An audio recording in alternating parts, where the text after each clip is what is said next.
Okay, so this is my Kyosho Pro-XRT. It's, for those of you who don't know, this is Kyosho's version of a stadium truck from, I think, around 1993, around that time frame, so pre-1994. This was meant to compete with the RC10T, and I think the Losi LXT, maybe the Double XT. It's based on the Pro-X platform, and it shares a lot of parts with the Kyosho Pro-X. And I picked up this particular one thinking that I would make it a shelf queen. And then when I got it, I looked at the bottom of the chassis by the gearbox. I found out that the bozo who had previously owned this had actually ground out part of the underside of the chassis here on the back for some reason. I can't quite figure out why. So this really isn't shelf queen material as far as the chassis goes, even though the rest of the chassis actually looks really nice. And as I took it apart and started rebuilding it, I found that they made other errors or as they built the truck. So I just tore the whole thing down and rebuilt it. And I also, for your information, ended up finding another Pro-XRT, which I have right up here. This particular one is in much better condition, doesn't have the ground out underside of the chassis. All the parts appear to be brand new. Based on the shocks and the tie rods, I think this is the sport version of the Pro-XRT. So I'm going to try to get the appropriate aluminum turnbuckles that the original team version Pro-XRT had. And as for the shocks, maybe I'll put big bores on there, or if I can find the original shocks, I'll do that. This motor plate is completely unscratched, so definitely I want to keep this as a shelf queen, or at least as a spare, if you will, that won't see the track. But this particular one I want to use on the track because it's already seen a bit of use. So anyway, a few things about this that I would like to point out. I did make some modifications to the SST gearbox. I made a separate video on that I highly recommend watching if you have a Pro X or a Pro XRT with an SST gearbox. There were two things I didn't mention in that video about this gearbox. The first is when you build the differential, and I wouldn't say this one is absolutely necessary, but maybe it's a little bit helpful. So if we go back a bit to here, this part of the manual. Okay, so here you're putting your thrust bolt in with the thrust bearing through this way, and it says here that the thrust bolt should extend about 1.5 millimeters past the nut on this side.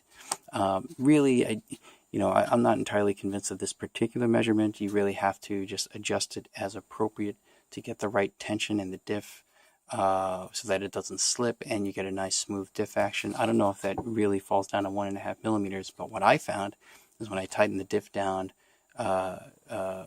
to a level that I felt was appropriate, this bolt extended quite a bit out of the nut here. So all you have to do is, before you assemble this, when you put the thrust bearing on the bolt, just add a 0.5 millimeter shim on the inside here, and then just slot the whole thing through, and that will offset the bolt by 0.5 millimeter toward this side. Okay, if you offset it too much, if you put like 1 or 1.5 millimeters of spacing there, this bolt will protrude out of the housing on this gear here, and then it can end up grinding against the gearbox. So there's a little bit of room there to push this bolt back. I tried 1.5 and 0.5 millimeter. I don't know if 1 millimeter works, but I just tried 0.5 millimeter. That seems to work just fine. It pulls this bolt back just a little bit, and it keeps the head of the thrust bolt inside the housing of this side gear right here. Okay, so that seems to work fine. And then once you have it all put together, use some Kyosho diff grease, the clear stuff on this center gear here, because this is plastic. These three parts are plastic, and the input gear and the two output gears are metal. This particular one has the hardened input gear, but the output gears are the stock steel parts. You can get hardened aluminum output gears, which I do have, but I didn't use it on this particular build because the output gears that this has right now are in pretty good condition. So if I feel like I need to replace them, I'll replace them. But for now, it seems to be perfectly okay. and this gearbox spins nice and perfectly smooth. And again, go watch that other video I made about the SST gearbox if you want to know what trick I did to enable that. The other obvious things that you see here are the RPM yellow ball cups. And the reason I did this is because originally I had wanted to use the original Kyosho style white ball cups that came with the chassis, but these are rather old and they get quite brittle. Actually, I've had several of them snap while just trying to undo them from some of the chassis that I have, like this one right here, just snapped in half, if you will. So I figured, okay, well, maybe I can cobble some of these together based on how many of these things I have. But even then, I wasn't quite convinced of the fit of these, because some of them don't fit very tight anymore. So what I ended up doing instead is going with Team Associated ball studs. So most of the ball studs you would put on here are the 0.2-inch Team Associated ball studs. And then for some of them, like, these rear hub carriers are a bit thicker, you would use the 0.3-inch ball stud. And you screw those in. The thread is a little different, but the thread diameter is about the same as these older Kyosho ball studs, which do not have the exact same thread diameter as the newer Kyosho ball studs. Those are a bit wider. So I figured I'd try this because it's a little different than what I did on my Rampage Pro E build. And this seems to work just fine, so I'm still working through getting the appropriate turnbuckles in here. The rear turnbuckle here, I think, is a 2-inch turnbuckle from an RC10B4. With these RPM ball cups, everything seems to fit okay.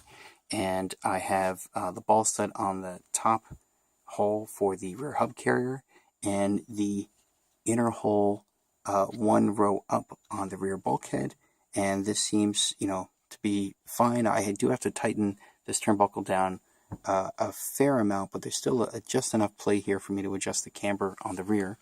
And then on the front here, I have an RC10 T4 or SC10 steering link turnbuckle here. It's a little bit longer than what the stock Kyosho part would use. Okay, a little bit longer, but there's still room here to adjust this to get the right amount of toe. And then for the camber link, this turnbuckle is too long, and this turnbuckle, at least with the stock length ball cups, is too short. So what I'm going to do is I'm going to try using this 2-inch turnbuckle with the long shank RPM ball cups, which I'm waiting on to come in the mail, to cover the front camera link. I think that'll be just about the right length there. And just for reference, I have the inner ball stud on the very center hole here. Okay. And this particular caster block is designed so that it actually is, angled quite a bit inwards for the wheel axle to be perfectly flat, because the wheel axle is designed to sort of tilt down a bit there. So the length that you would need of camber link here is actually shorter than what you would need for the steering link. Okay. Actually, the battery on my phone is running a bit low, so I want to try to end this quickly. Other thing here are the Kyosho big bore shocks. Nothing special here, just straight out of an RT6 kit, if you will. The only difference is I put 2x1.6 pistons in the rear. The front has the stock 5x1.2 pistons that come with these shocks.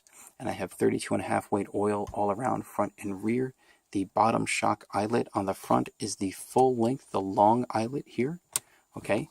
And the bottom eyelet on the rear is the shortest, the short length, the S eyelet. And because this rear shock here is actually quite long, so I have to mount it at the very top hole on the shock tower. And I'm using, this is also on the most inside hole. I'm using the middle hole here on the arm. And then here, these front shocks for the RT6 are a bit shorter than the shocks you would have on the original Pro-XRT. So I'm mounting these shocks on the bottom row of holes on the tower with the longest length, and initially at least I'm going to use the inside hole on the arms. So there's still a bit to go. I still have to, finish the front camber link here, do the electronics and so forth, but this is where I am so far. A couple of little tricks to make everything work. Again, if you want to upgrade your ball cups, just go to the Team Associated SI unit ball studs. They thread in just fine, and use the RPM ball cups, and they should work perfectly fine. So I'm going to leave this at here for now until I, progress further with the build. And yeah, that's it. Thanks for watching.